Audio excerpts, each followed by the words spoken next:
আসসালামু আলাইকুম রহমতুল্লাহি ওবরাকাতু। আজকে আলোচনা করব যে স্বপ্নে দেখলে আপনি বুঝবেন যে আপনি ভবিষ্যতে ধনী হবেন, অর্থাৎ আল্লাহ সুবহানাহু ওয়া তাআলা আপনাকে ধনী হওয়ার ইঙ্গিত দিচ্ছে এমন কিছু বিষয় নিয়ে আজকে এই ভিডিওতে জানবো। আলোচনা বুঝতে সাথেই থাকবেন। যারা এখনও চ্যানেলটি সাবস্ক্রাইব করেননি, সাবস্ক্রাইব করতে ভুলবেন না। ভেরিফাই চ্যানেলের ডিসক্রিপশন বক্সে ক্লিক করলে আমার পেজ এবং আইডি আসবে। এটা ছাড়া আলাদা অন্য কোনো পেজ নেই, আইডি নেই, ইমো নেই, হোয়াটসঅ্যাপ নেই, টিকটক নেই। নাম ছবি দেখে বিভ্রান্ত হওয়া যাবে না। প্রত্যেক ভিডিওতে আলাদা আমি সাবধান করি, সতর্ক করি।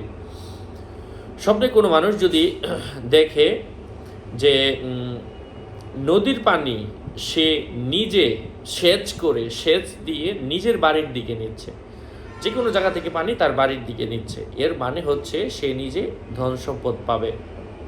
অথবা পানি যদি অটোমেটিক তার বাড়িতে আসে, আল্লাহ পাক তার জন্য রিজিকের দোয়ার খুলে দিবেন।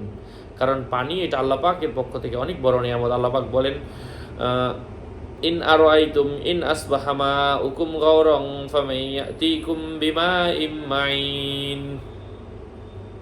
হ্যাঁ,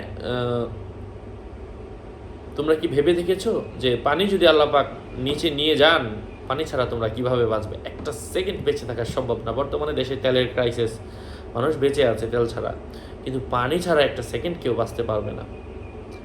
না জানি কখন এমন আওয়াজ চলে আসে, বিভিন্ন জায়গা থেকে পানি আসতেছে না, অথবা নোনা পানি আসতেছে, ফ্রেশ পানির অনেক দাম। হতে পারে অসম্ভব কিছুই না, এটা আল্লাহ পাকের পক্ষ থেকে গজব। কোনো ব্যক্তি যদি মিষ্টি খেতে দেখে, সে ধনী হবে, সে জ্ঞান পাবে। মিষ্টি খেতে দেখার সঠিক ব্যাখ্যা জ্ঞান পাওয়া। তো যার মাথায় জ্ঞান আছে সে ধনী হবে, এটাই সায়েন্স প্রমাণ করে। এবং স্বপ্নে কোনো ব্যক্তি যদি দুধ খেতে দেখে, এটার ব্যাপারেও হাদিসের মধ্যে এসেছে, সে জ্ঞান পাবে। জ্ঞান পাওয়ার মানে হচ্ছে সে ধনী হবে, সে সচ্ছল হবে, সে বৃত্তবান হবে, এমন কিছু বোঝায়। স্বপ্নে কোনো ব্যক্তি যদি উঁচু উঁচু অট্টালিকা, প্রাসাদ দেখে, যেখানে সে বসে আছে, অথবা সম্মানজনক পরিবেশের মধ্যে আছে, আল্লাহ পাক তাকে সম্মান দান করবেন। আর সম্মান হলেই মানুষ তাকে, তার সম্পদ আসবে ইনশাআল্লাহ।